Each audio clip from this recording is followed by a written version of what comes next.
वो मिल जाएगी। इवन आप 2-3 पीढ़ी पहले के कायम खानियों के नाम देख लेंगे तो नाम वैसे मिलेंगे, भंवरू खां, कालू खां, राजू खां, सारे हिंदू नाम। मैं एक दिन किसी क्लास में बता रहा था, मैं वो नाम होते थे भंवरू खां, कालू खां, राजू खां। एक लड़की खड़ी, उसने कहा सर आप तो भंवरू खां राजू खां थोड़े आगे निकल गए। मैं कायम खानी मुसलमान हूं, दादाजी का नाम है ठाकुर लक्ष्मण सिंह चौहान। गोगा जी महाराज का नाम सुना है? एक लोक देवता हुए हमारे गोगा जी। गोगा जी चौहान राजपूत थे। गोगा जी कौन थे? चूरू में एक जगह पड़ती है ददरेवा, कौन सी जगह है? वहां के राजा थे गोगा जी चौहान। गोगा जी की 14वीं पीढ़ी के अंदर वहां पर एक राजा बने, उनका नाम था करम सिंह चौहान। क्या नाम था? और करम सिंह जी ने इस्लाम स्वीकार कर लिया। करम सिंह जी मुसलमान बन गए, और मुसलमान बने तो उनका नाम हो गया कायम खान। क्या नाम हो गया? कायम खान, जो कि पहले करम सिंह चौहान थे, जो कि गोगा जी के वंशज थे, जो कि चौहान राजपूत थे। तो वो मुसलमान बने तो कायम खान हो गए, और उनके जो वंशज कहलाए वो कहलाए कायम खानी। कौन कहलाए? उन कायम खानियों में बाद में एक आगे चल के उस पीढ़ी के अंदर वह न्यामत खान। कौन हुए? जो किस नाम से लिखते थे? उन न्यामत खान साहब ने, जो कि कायम खानी मुसलमान थे, उन्होंने कहा हम कायम खानियों का इतिहास लिखेंगे। किसका इतिहास लिखेंगे? इसलिए बुक का नाम है कायम रासो। बुक का नाम क्या है?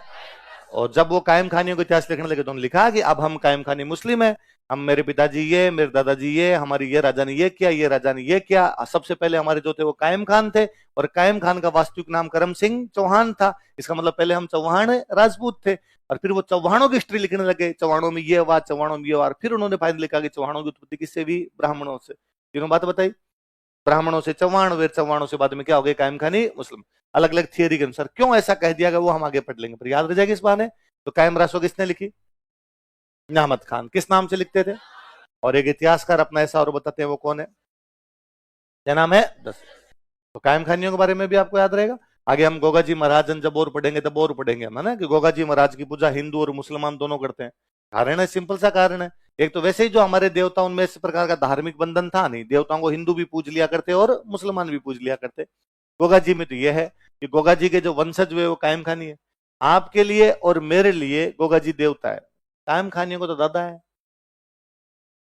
कायम खान जो डायरेक्ट डिसेंडेंट है, डायरेक्ट पूर्वज है, तो अपने किसी पूर्वज की पूजा तो कोई कर ही सकता है। तो कायम खानियों ने बाद में पूजा की। इवन कायम खानी बाद में मुस्लिम कन्वर्ट हो गए थे, मुस्लिम बन गए थे, लेकिन फिर भी कायम खानियों की पूरी पूरी कल्चर एकदम हिंदुओं जैसी पड़ी रही। पूरी पूरी जो कल्चर थी वो राजपूतों जैसी रही।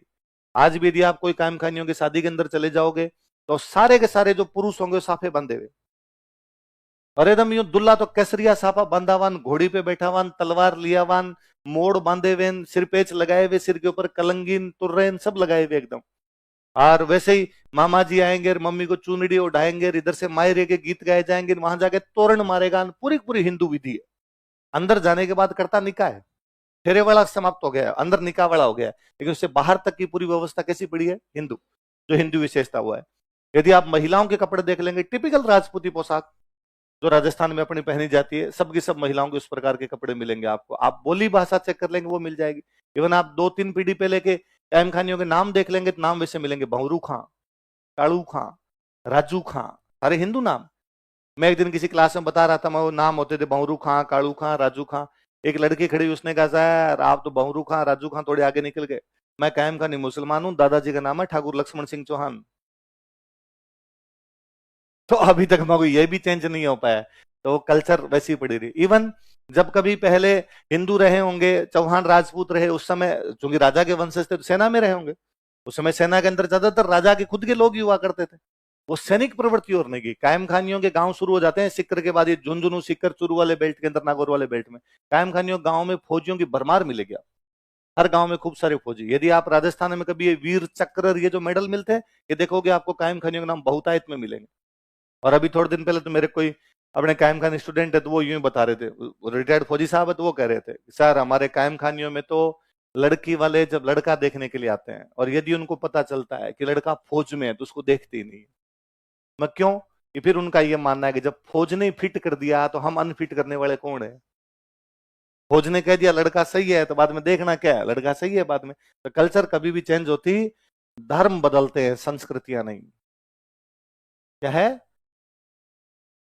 धर्म बदल जाते हैं लेकिन संस्कृतियां। दुनिया का सबसे बड़ा मुस्लिम देश है इंडोनेशिया। बोलो क्या लाइन बोली मैंने? दुनिया की सबसे अच्छी रामलीला होती है इंडोनेशिया। दुनिया की सबसे अच्छी रामलीला कहां होती है? भारत के एक पूर्व प्रधानमंत्री हुए हमारे अटल बिहारी वाजपेयी। एक दिन वाजपेयी जी का मैं कोई भाषण सुन रहा था, वाजपेयी जी कहते हैं कि मैं इंडोनेशिया गया था। वाजपेयी जी के भाषण सुने आपने? बड़ा यूं पोज ले लेके बोला करते, धीमे धीमे बोलते, एक शब्द बोल दिया फिर आधे घंटे चुप हो जाते, फिर अगला बोलते, फिर अगला बोलते, अलग स्टाइल में बोला करते। और थोड़े जब बोलते तो जल्दी जल्दी दो चार चीज बोलते, फिर पोज लेते, फिर बोलते। तो वो कहीं बता रहे थे, तो उसमें वो कह रहे हैं कि मैं एक बार वो इंडोनेशिया गया, वहां के प्रधानमंत्री ने मेरे को कहा कि आज शाम को आना, एक कार्यक्रम दिखाएंगे आपको। मैं शाम को चला गया कार्यक्रम देखने के लिए, और जैसे ही मैंने वहां कार्यक्रम देखा, मैंने कहा ये क्या कर रहे हो तुम लोग, ये तो रामलीला हो रही है। और उन्होंने मुझे कहा, वो राष्ट्रपति प्रधानमंत्री जो भी रहे, उन्होंने मुझे कहा कि हाँ तो ये रामलीला है, यही देखने के लिए आपको बुलाया था। तो मैंने कहा आप रामलीला क्यों करते हो, आप तो मुसलमान हो, आपका राम जी से क्या लेना देना। तो उन्होंने कहा मुसलमान तो अब हुए हैं, पहले तो हमारा धर्म भी अलग था, राम जी हमारे पूर्वज है, धर्म बदला है, पूर्वज थोड़ी बदले जा सकते। तो मेरे को बड़ा अचंभा हुआ इस बात का। आज ना वाजपेयी जी के भाषण आपको इसी प्रकार के मिलेंगे। मैं अफगानिस्तान एक होटल में रुका हुआ था, होटल का नाम था कनिष्क। होटल का नाम क्या था? और मैंने पूछा उनसे कि आप लोग तो मुसलमान हो, होटल का नाम कनिष्क क्यों रखा है? और उन्होंने कहा था मुसलमान तो बाद में, पहले तो हमारे धर्म अलग थे, कनिष्क हमारा राजा था, हम कनिष्क का नाम नहीं रखेंगे तो किसका रखेंगे। तो धर्म बदलते हैं, संस्कृतियां कभी भी बदलती, कल्चर शताब्दियों शताब्दियों तक वैसी ही पड़ी रहती है। बहुत बाद में जाके उनमें थोड़े बहुत डिफरेंस दिखाई देने लगते हैं, अपने दिखने लगता है कि अच्छा यार ये थोड़े पहनावा अलग हो गया, थोड़ा खान पान अलग हो गया, थोड़े त्योहार अलग हो गए, बाकी चीजें रूट लेवल पर वैसी पड़ी रहती, ज्यादा समाप्त नहीं होती। मैं तो खुद याद करता हूँ, मेरा तो पूरा बचपन मुस्लिम गांव में बीता हुआ है। पापा टीचर रहे तो वहां पोस्टिंग थी, तो वहीं पे रहते। तो मेरे को अब भी याद है कि मम्मी ने कभी बचपन में सिखाया था, और वहां पूरे आसपास में सब जगह ये था, मेरे घर में नहीं सब जगह ये था कि हर त्योहार पे राम राम करना है सबको। जैसे दिवाली की राम राम, होली की राम राम करते हैं अपने, होली के अगले दिन कोई मिलता है राम राम राम। एक नए साल को करते हैं, नए साल की राम राम। तब हम टाबरों ने इतना सीखा कि नए साल को जो भी मिल जाए उसको क्या करना है, राम। तो कोई मिल गया सामने, मुस्लिम भी मिल गए तो उनको भी राम राम, सिख सिख रहते थे वहां पे, सिख मिल गए तो भी राम राम, हिंदू मिल गए तो भी, और रिप्लाई में राम राम होता भी था, ऐसा भी नहीं। तो हमें ये बच्चों को दिमाग में बैठा कि त्योहार पे राम राम करनी है, नए साल पे राम राम करनी है। फिर कोई त्योहार है, रक्षाबंधन की राम राम, आखा तीज की राम राम, लगे रहते गए। इससे सिंसियर लगता है बच्चा, अरे इस बच्चे में संस्कार है, ये क्या कर रहा है, राम। तो बाद में हम ईद पे करते, कोई मुसलमान चाचा मिल जाते, चाचा ईद की राम राम, और उन्होंने वापस कहा राम राम बेटा राम राम।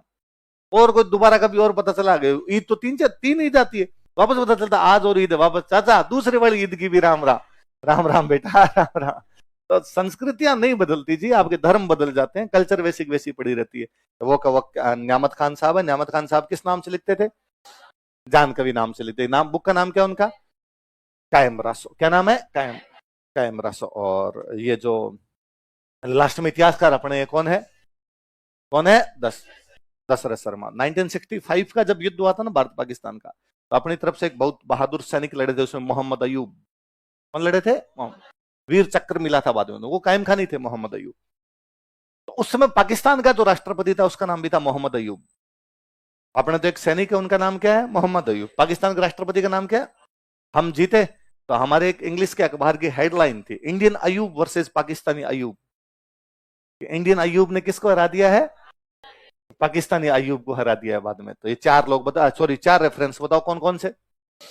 बिजोलिया अभिलेख, चंद्रावती अभिलेख, कायम रासौर। ये सब चौहानों को क्या बताते हैं? उन्होंने बाद में कहा कि यदि इस बात को ये माना जाए कि सती प्रथा राजपूतों में शकों से आई, इसका मतलब भारत में सती प्रथा कौन लेके आए? शक। तो फिर जो हम पढ़ते हैं कि महाभारत में राजा पांडु के दो रानियां हैं, कुंती और माद्री। राजा पांडु के दो रानियां, कुंती और माद्री। कुंती के तीन बेटे युधिष्ठिर, अर्जुन और भीम, और माद्री के दो बेटे नकुल और सहदेव। पर राजा पांडु की जब मृत्यु हुई तो माद्री सती हो गई। माद्री क्या हो गई थी? तो यदि शक भारत में सती प्रथा लेके आए तो जो माद्री सती हो रही है वो हम कहां फिट करेंगे? इसका मतलब सती प्रथा तो भारत में पहले से थी। यदि इस बात को मान लिया जाए कि शक अश्वमेध यज्ञ लाए थे भारत में, फिर राम जी ने जो किया था वो, हमारी तो पूरी कहानी है कि राम जी ने अश्वमेध यज्ञ का आयोजन किया, घोड़े को लव कुश ने पकड़ लिया था, और लव कुश ने अयोध्या की सेना को क्या भगा भगा के मारा भाई साहब। भरत, लक्ष्मण, शत्रुघ्न जी, हनुमान जी सब गए और सब लोग उससे हार के, वो तो राम जी को हराते उस दिन। माँ सीता बीच में आ गए, माँ सीता ने आगे कहा अरे पापा है आपके, अच्छा है ना, लव कुश बहादुर बच्चे थे, जीत जाते उस दिन। तो हमने तो पूरा अश्वमेध यज्ञ का वर्णन पढ़ा एकदम, तो फिर वो कहां से लाएंगे? हम बाद में पांडवों का अश्वमेध यज्ञ पढ़ते हैं, वो कहां से लेके आएंगे? और यदि इस बात को मान लिया जाए कि शक हथियारों की पूजा लेके आए थे, तो हम तो हथियारों की पूजा दशहरे पे करते हैं, और दशहरे को हम मानते हैं कि राम जी ने रावण को मारा तब से है। तो क्या शकों से बाद में राम जी हुए? इसका मतलब शक आ गए पहले, राम जी ने कहा कि शकों ने हथियारों की पूजा की, मैं भी अब क्या करूंगा। यदि घोड़ों की पूजा माना जाए तो हमारे तो यज्ञ का नाम अश्वमेध है, अश्व की पूजा करके यज्ञ होगा, अश्व छोड़ा जाएगा उसके अंदर। तो घोड़ों की पूजा भी हमारी पुरानी थी। तो सूर्य की पूजा, भारत का सबसे पुराना ग्रंथ है ऋग्वेद, कौन सा है? उसमें बार बार एक देवता की पूजा का वर्णन है, वो देवता सूर्य है, जिसको हमने उस समय कहा था अदिति। क्या कहा था? सूर्य को हमने क्या कहा? और अदिति से बाद में हमने बनाया आदित्य। अदिति से क्या वर्ड बनाया? पुरानी किताबों में सूर्य का नाम क्या मिलता है? अदिति। बाद में उसका धीरे धीरे हिंदी में आते आते वो क्या हो गया? पर हमारे गांव वाले तो हिंदी की तरफ गए नहीं, गांव वाले तो आज भी सूर्य को अदिति बोल रहे हैं भाई साहब। इसलिए सूर्य का वार जो होगा वो अदिति वार, सूर्य का जो वार होगा वो क्या होगा? अदिति। हाँ ठीक है, हमसे अदिति बोला नहीं गया इसलिए हमने कहा अदिति वार। धीरे धीरे ए खा गए तो हमने क्या कहा? बाकी वो दीतवार नहीं है हमारा, वो क्या है? अदितवार है। वो अदितवार नहीं है हमारा, वो क्या है वास्तव में? अदिति। अदिति मतलब सूर्य, अदिति मतलब सूर्य। सूर्य को अंग्रेजी में क्या कहते हैं? वार का मतलब दिन, वार का मतलब दिन, दिन को अंग्रेजी में क्या कहते हैं? संडे। सन का दिन है भाई साहब, इसलिए क्या हो गया आपका? संडे। हमने तो सोमवार, सोम का मतलब चंद्रमा, सोम का मतलब चंद्रमा की अंग्रेजी मून, मूनडे, मुंडे मुंडे मुंडे। धीरे धीरे कहां तक आ गया? अब आप सिखाओगे हमें ये कहां पर है? और जहां तक बात है दारू की, मतलब शक सिखाएंगे हमें। वैसा हमारी सबसे पुरानी किताब है ऋग्वेद, कौन सी है? 10 चैप्टर, उसमें कितने मंडल है उसमें? और उसका 9वां मंडल सोम देवता को समर्पित है। 144 श्लोक उसके सोम देवता को समर्पित है। हमने ये भी बताया कि सोमरस मुजवंत पर्वतमाला पर मिलता है। कौन सी पर्वतमाला पे सोमरस मिलता है? इसका मतलब हमें तो ठेका भी पता था कि कहां मिल रहा है और कहां नहीं मिल रहा है। तुम ये सिखाओगे हमें नहीं, पर फिर भी हमें यह बात माननी है कि ये कहा किसने? काउंटर अलग है कि हमने उसकी बातें नहीं मानी, ओझा जी ने एकदम गलत बताया कि इस प्रकार की कोई थियरी नहीं है। हमारे वैदिक काल से इस प्रकार की परंपराएं थी, क्योंकि राजपूत यहीं के थे इसलिए उन्होंने वैदिक काल की परंपराओं को एडप्ट कर लिया और उनके अंदर वो दिखाई देती है। बाकी इनके बाहर से आने के प्रमाण हमारे पास में नहीं। पर फिर भी कोई पूछे कि बाहर से आने का कहा किसने था, तो वो टोड है। कौन है? और टोड ने राजपूतों को क्या बताया था? तो जहां टोड लिख रखा उसके ब्रैकेट में लिखो शक और सिथियन। गोरों के साथ क्या समस्या दूसरी थी जी। अंग्रेज जब अपने देश में राज करने लगे तो हमारे देश के लोगों ने विरोध किया। तो अंग्रेजों ने पूछा भाई विरोध किस बात का? हमने कहा यार पता नहीं कौन कहाँ के लोग हो तुम, 7 समंदर पार से आए, कोई रंग मिले, कोई भाषा मिले, कोई वेशभूषा मिले, हम पे आगे राज करने लग गए, ये तरीका गलत है, हमारे देश में राज तुम कैसे कर सकते हो?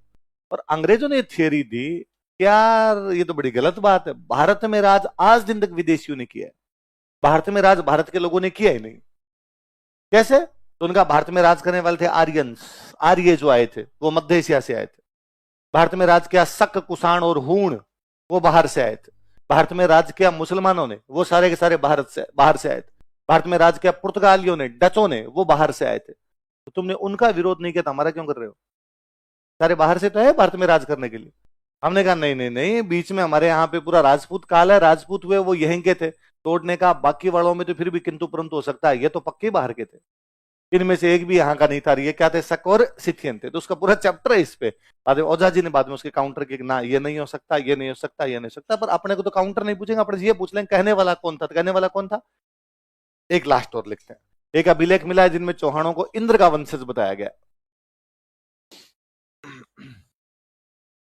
Descendant of Indra.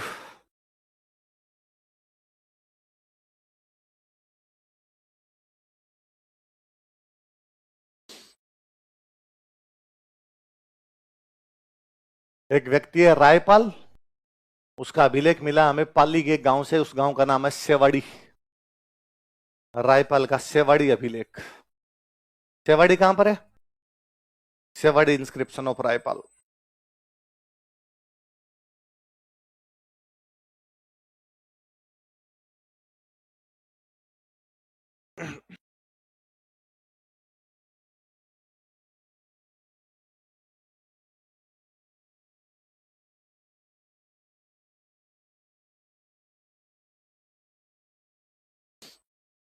रायपाल का कौन सा अभिलेख? सेवाड़ी अभिलेख। क्या बताता है वो चौहानों को? इंद्र का वंशज। क्या बताता है? इंद्र का।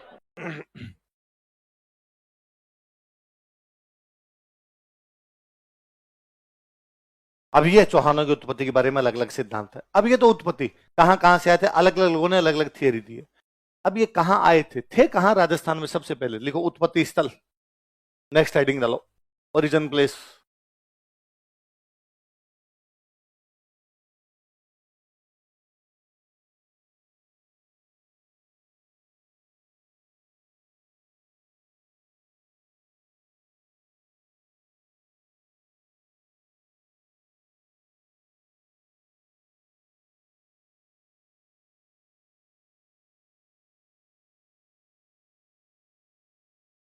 उत्पत्ति स्थल लिखो सबाद लक्स।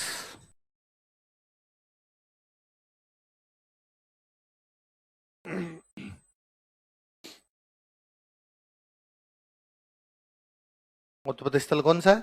सबाद लक्स। अब बात है कि सबाद लक्स क्या होता है भाई साहब? तो क्या शब्दों को तोड़ के देखो। लक्स का मतलब होता है लाख। लक्स का मतलब क्या होता है? लाख।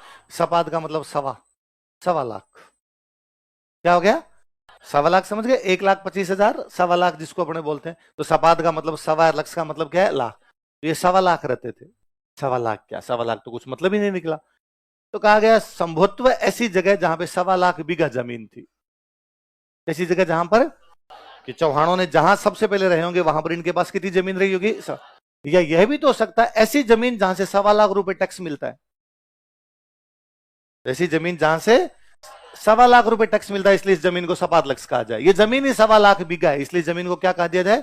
तो कुल मिला के को सवा लाख रुपए टैक्स वाली या सवा लाख बीघा वाली जमीन जो, उसको क्या कहा गया है? पर सवाल तो अभी तक वो ये जमीन है कहां वो बताए तो ये जाए भाई। वो जमीन हो सकती है डूंगरपुर में हो सकता है वो जमीन गुजरात में हो सकता है वो जमीन बीकानेर के अंदर हो, कहां पर है? तो इनका हाँ ये बताते हैं, सांबर झील के चारों तरफ। किसके चारों तरफ? तो सांबर झील के चारों तरफ या तो सवा लाख बीघा जमीन रही है या सवा लाख रुपए टैक्स वाली जमीन रही है, इसलिए उस जमीन को क्या कहा गया? इसका मतलब चौहान शुरुआत में कौन सी झील के आसपास रहे होंगे? उस क्षेत्र का नाम क्या दिया होगा? लिखो इसके ब्रैकेट में, सांबर झील के चारों ओर का क्षेत्र, surrounding area of lake Sambhar. Sambhar झील के चारों ओर का क्षेत्र, surrounding area of lake Sambhar. Sambhar झील के चारों ओर का क्षेत्र, surrounding area of lake Sambhar. अब यदि कोई ना कोई इतनी बड़ी जमीन में रहे तो कोई राजधानी भी तो रही होगी भाई। पूरी जमीन ये थोड़ी है कि भाई ये सांबर झील है, इसके चारों तरफ का ये इलाका है। तो अब कहां रहते थे? इसमें कहां पे रहते थे? यहां रहते थे, यहां रहते थे, यहां। पूरे में कोई भागते थोड़ी घूमते रहते थे। कोई तो कैपिटल बनाई होगी, राजा रहे होंगे। उनका हाँ साहब, इनकी राजधानी थी नागौर। कौन सी थी? और नागौर को उस समय बोलते अहिछत्रपुर। क्या बोलते? लिखो राजधानी, कैपिटल।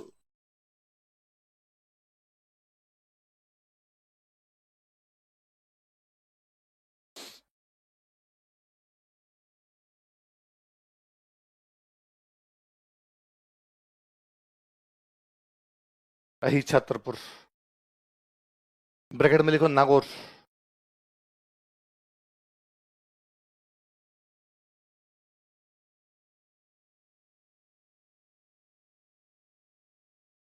अहिछत्रपुर कौन सा इलाका?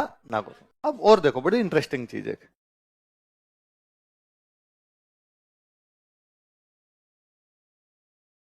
दो शब्द है हमारे पास में, एक शब्द है अहि, एक शब्द है नाग।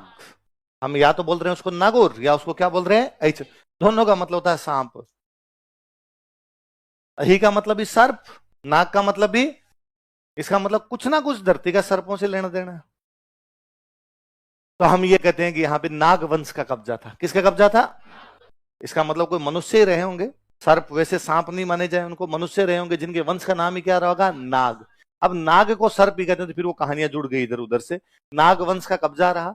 नाग को अही भी बोलते हैं, इसलिए उस वह जगह जहां पे नागों का अधिकार रहा वो कौन सी हो गई, नागौर। या वह जगह जहां अहियों का अधिकार रहा वो क्या हो गई, तो उसी को आप अही छत्रपुर बोल देते हैं, उसी को आप क्या बोलते थे ना।